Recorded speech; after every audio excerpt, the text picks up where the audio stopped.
एक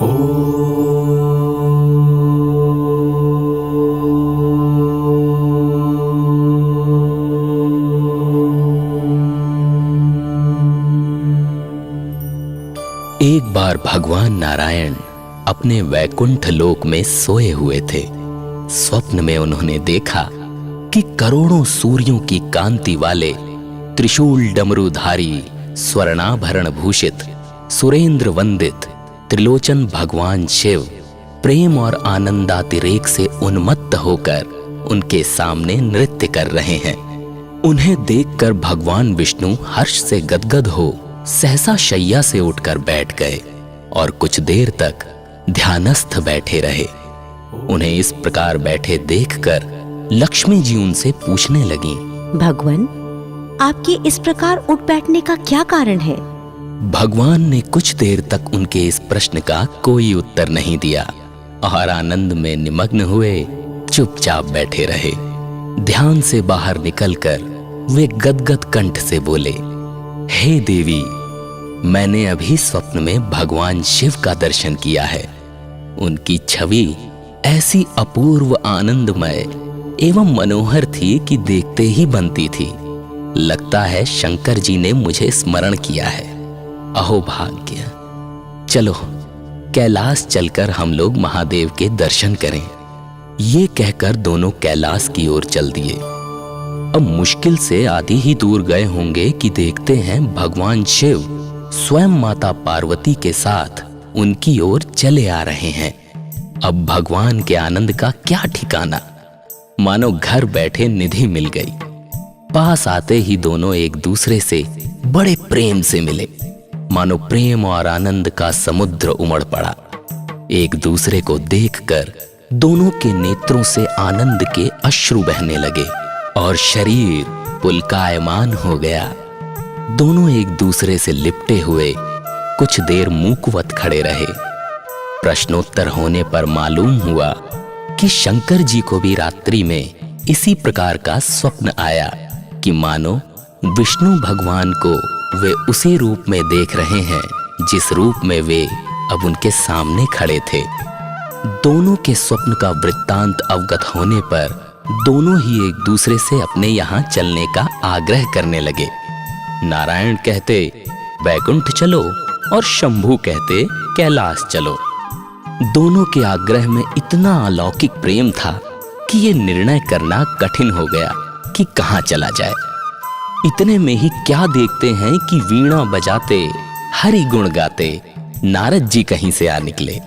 बस फिर क्या था, लगे दोनों ही उनसे निर्णय कराने कि कहाँ चला जाए। अब बेचारे नारद जी तो स्वयं परेशान थे उस अलौकिक मिलन को देखकर। वे तो स्वयं अपनी सुध बुध भूल गए और लगे मस्त होकर दोनों का गुणगान करने। अब निर्णय कौन करे? अंत में तय हुआ कि माता पार्वती जो कहेंगी वही मान्य होगा। माता पार्वती पहले तो कुछ देर चुप रहीं, अंत में दोनों से बोली, हे नाथ, हे नारायण, आप लोगों के निश्चल अनन्य एवं अलौकिक प्रेम को देखकर तो यही समझ में आता है कि आपके निवास स्थान अलग अलग नहीं हैं।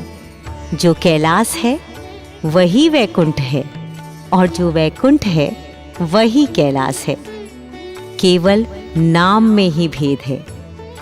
यही नहीं, मुझे तो लगता है आपकी आत्मा भी एक ही है। केवल शरीर देखने में दो हैं।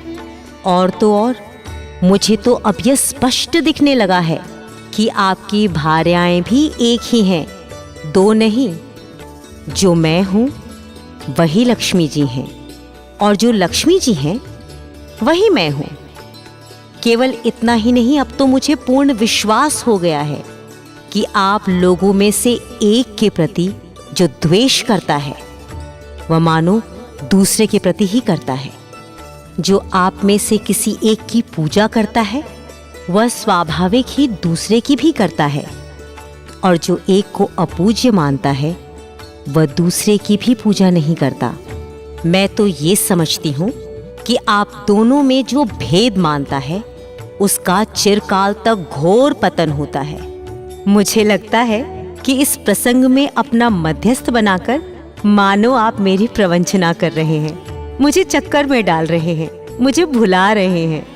अब मेरी ये प्रार्थना है कि आप दोनों ही अपने अपने लोक को पधारिए। नारायण ये समझे कि हम शिव रूप से वैकुंठ जा रहे हैं और महेश्वर ये माने कि हम विष्णु रूप से कैलाश गमन कर रहे हैं। इस उत्तर को सुनकर दोनों परम प्रसन्न हुए और भगवती उमा की प्रशंसा करते हुए अपने अपने लोक को चले गए। जब नारायण वैकुंठ पहुंचे तो लक्ष्मी जी ने उनसे पूछा, प्रभु, आपको सबसे ज्यादा प्रिय कौन है? इस पर भगवान बोले, प्रिय, मेरे प्रियतम तो केवल महादेव हैं। देहधारियों को अपनी देह की भांति वे मुझे अकारण ही प्रिय हैं। एक बार मैं और भगवान शिव दोनों ही पृथ्वी पर घूमने निकले। मैं अपने प्रियतम की खोज में ये सोचकर निकला कि मेरी ही तरह जो अपने प्रियतम की खोज में देश देशांतर में भटक रहा होगा, वही मुझे अकारण प्रिय होगा। थोड़ी देर बाद मेरी भेंट महादेव से हुई। जैसे ही हमने एक दूसरे के नेत्रों में देखा, हम दोनों पूर्व जन्म में अर्जित विद्या की भांति एक दूसरे के प्रति आकृष्ट हो गए। वास्तव में मैं ही जनार्दन हूं और मैं ही महादेव हूं। अलग अलग घड़ों में रखे हुए जल की भांति मुझ में और उनमें कोई अंतर नहीं है। शंकर जी के अतिरिक्त शिव की आराधना करने वाला शिव भक्त भी मुझे अत्यंत प्रिय है। इसके विपरीत जो शिव की पूजा नहीं करते, वे मुझे कदापि प्रिय नहीं हो सकते।